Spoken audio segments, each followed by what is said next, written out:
thinker, 2 games, and numerous articles on creativity and creative thinking. Wow, you are in deep in the creativity world. Who or what inspires you creatively? Let's start there with you. Thank you. Fantastic. I think the thing that inspires me more than anything is actually to inspire others. So I find a huge inspiration when other people start to think creatively. And I think I've dedicated my life to actually work with people and help them become better creative thinkers. So. Tell me about the secret of the highly creative thinker. Tell me all the secrets. Fantastic. So the secret of the highly creative thinker is also a book. And the book has come out in 11 languages now and is sold in 65 countries.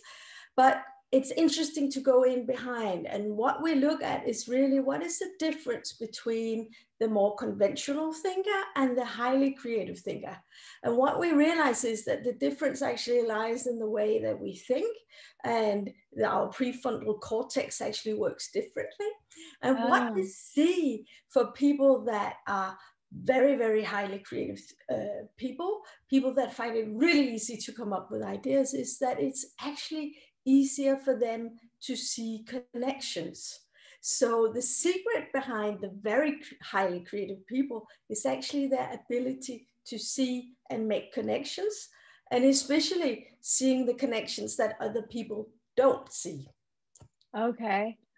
And how can you train yourself to improve that? Is it something that you either have or don't, or is it something you can get better at? So the wonderful thing is we believe everybody is creative, and there is no doubt we're all on different levels.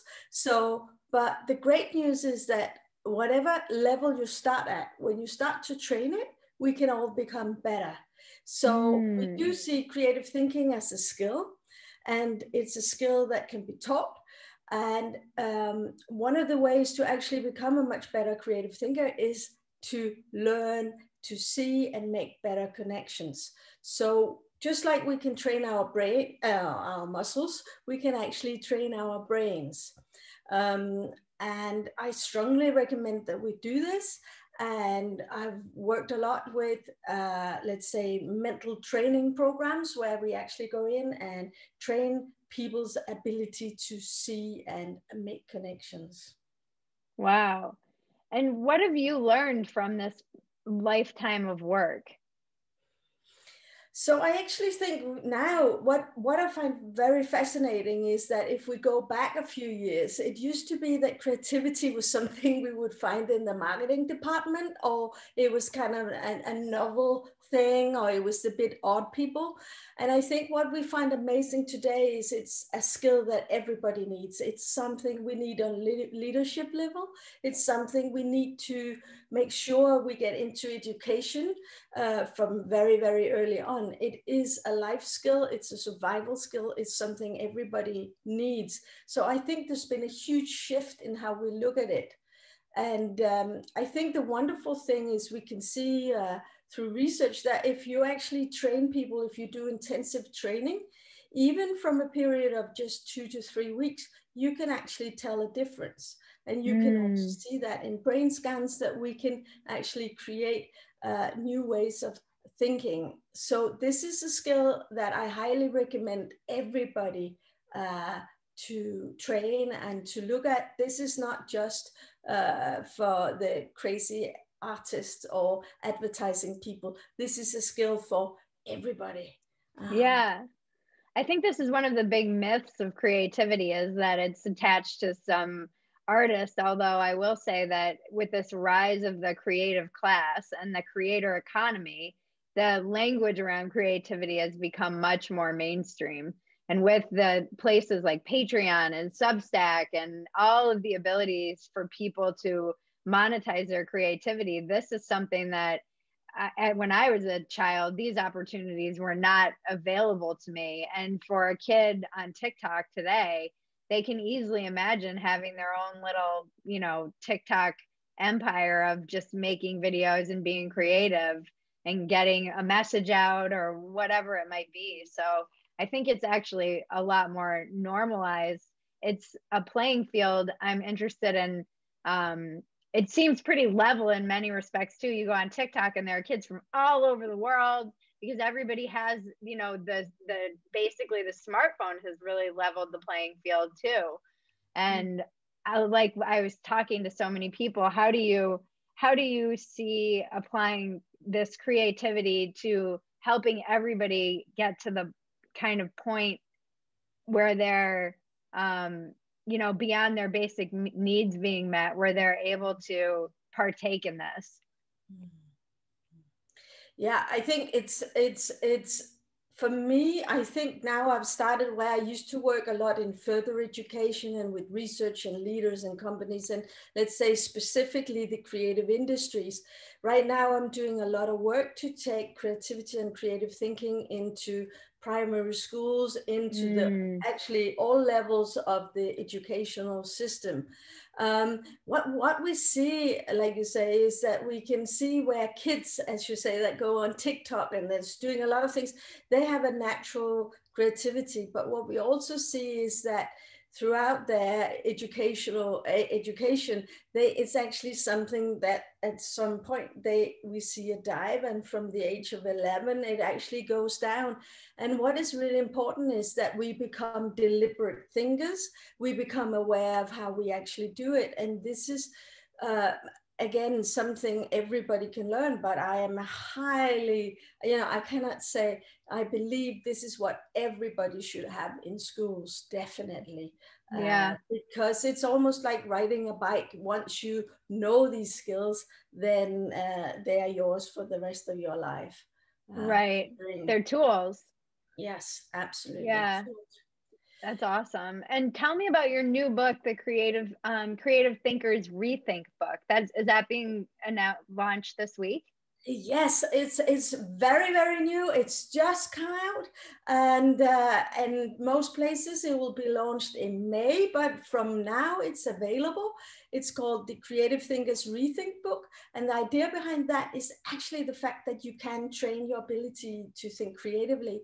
So it's an exercise book, and here you'll find 52 exercises. So this is where you go in and you train what we call the underlying mechanism that helps you to think creatively. So what you actually train is your ability to see connections. So in this way, you will be able to come up with more ideas. And you can use it as a warm-up, and you can use it to actually go in and do some deliberate training to enhance your creative mind.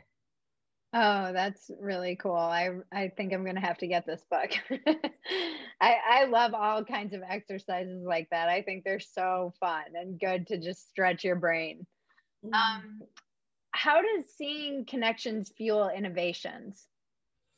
So I think seeing connections is at the very key of innovation, because you're not going to have innovation without actually have an element of creative thinking in there, or creativity, because what we're looking for is something new. And I think particular in a time where we have COVID, we need new thing, we need new thinking. And what we see is this when we get inspired by other things and new things, that is when the truly creative element will happen, and that's when we see real innovation. So we can, actually, let me just, even though we have such a short time, let me just show you a quick example here, where we can see this is an engineer who's doing Japanese high-speed trains being inspired by a Kingfisher. And here we see a connection, and we see connections in everything in innovation, the ability to connect with something else. And that's where we see some of the biggest breakthroughs. So I actually see it makes sense to go in and train your ability to make these connections in order to actually get these breakthroughs, which will lead to great innovation. And where do people generally have these breakthroughs? And do you hear about where they have them? Is it true that I know for me, my brain, I'm so cliche, like in the shower. I just will be showering and I'll be trying to work something out. And even most of what I wrote for my opening presentation, it was almost like it was downloaded to me in the shower, but it's something I'd been thinking about for, quite some time. I think people have ideas everywhere. And I think the trick is really to become more deliberate about how you have your ideas. So I think the moment you train this underlying mechanism, you actually start to see and make connections, and you'll make them everywhere. So you might be trying to solve a problem and suddenly you see a lady's hat or volcano or a new lampshade, and that is going to be that what's triggering your new idea or your new invention. And I think the sharper you become in making these connections, you will see that you get them everywhere, and you can anything and everything can actually inspire you.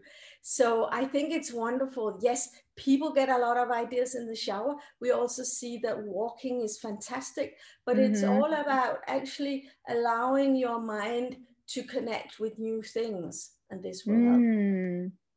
I think too, just being able to capture that, sometimes you'll have that, and I used to say, oh, I'll remember that. And I've learned that that is the death of having an idea or a creative burst or something. Jot it down or use your memo, anything just to capture it, because 9 times out of 10, I will not remember it.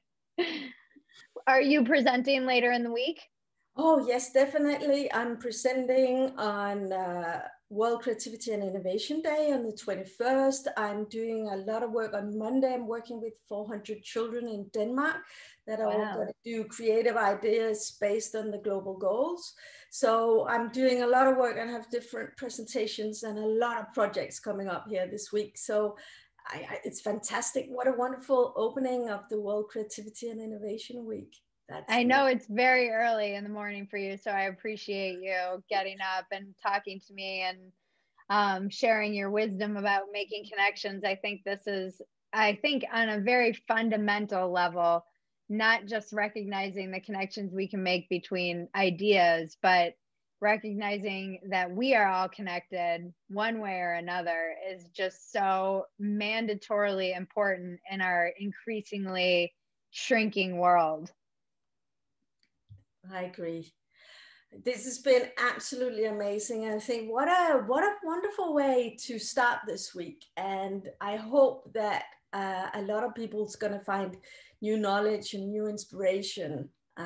So this is wonderful. Thank you so much. I love it. It was so inspiring just to get a taste of all of the knowledge and the diversity of all the people coming to this program. And I just thank you. Where can we find your work if anybody wants to find you or find your work? Yes, then please go to creativethinker.com.